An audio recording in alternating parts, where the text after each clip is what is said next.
But with retyping subconscious mind, which one, for example, we have been told in childhood, or we've been constantly repeating thoughts in head. And I really like the idea of workshop that you can retype it on a really simple way, because a lot of people saying about, oh, you have the thoughts in your subconscious mind. Okay, at the beginning you kind of, wow, it's something new, wow, it's so interesting. And then you will start asking yourself, okay, what I will do with that? I mean, like, really, how I can change it. And on this workshop, you really can give tools how to change that. And that's what I'm, what I try to ask you.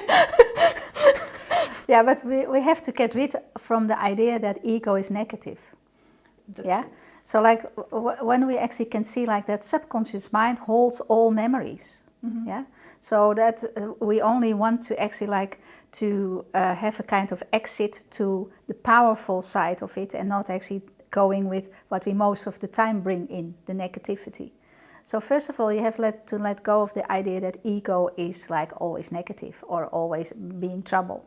Yeah, ego actually is only like the one who's asking us to choose.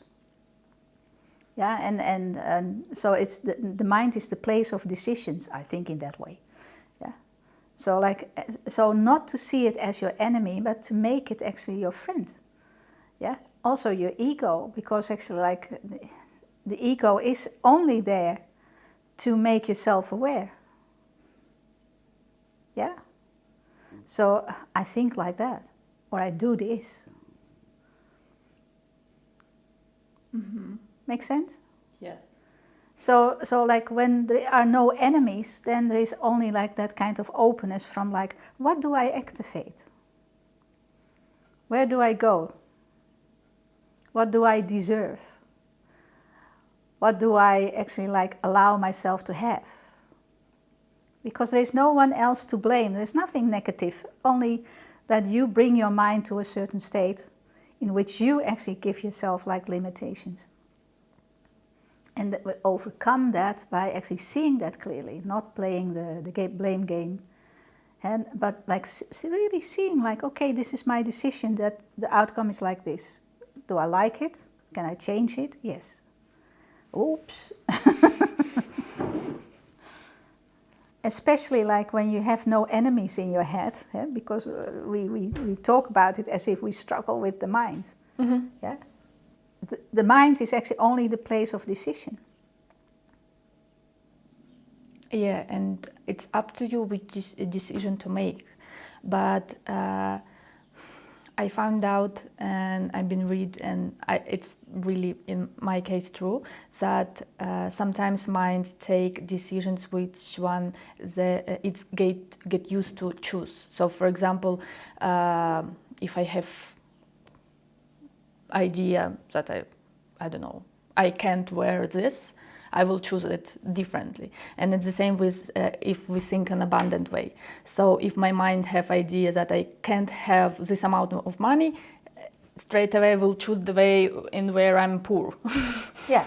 And but that recognizing is already a step.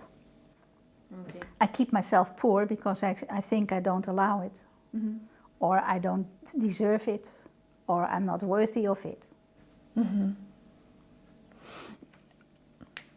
And we can change it by find it inner power in ourselves, or we need to do something with the mind also. First, you have the mind is always there, yeah. So you have to recognize it. So like the thought about it can bring you like ignorance, like let go, or that hey, I have to do something about it. So like the first thing that we use is the mind. And then it's about like, okay, and what brings me to this kind of thought, that you recognize how you are conditioned, what the reason is for keeping yourself away. And then you look at your background, you look at your role models, you look at your conditioning, and not actually then to judge it, to say like, oh, it's all wrong, and see, my parents did that, and no, to see clearly like I learned in that way. Not to give myself that kind of power, not to give myself that kind of place in the center of my life. I've learned to make others more important than I am. I learned to please people. Yeah, and in that way, yeah, I also misunderstood that I can have everything. And how I can change it? That's the main question for me all the time, every time when I hear it. That is the part of forgiveness, because that is the child that thinks that, can I step in my godly part? Do I allow that? A couple of questions to answer then for yourself. Yeah, the more you understand that it's only you who can change it.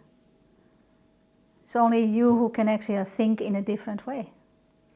That you actually are becoming very humble with yourself. And it's not becoming humble because actually you recognize then the God within, and you recognize that also in others, the good, the God.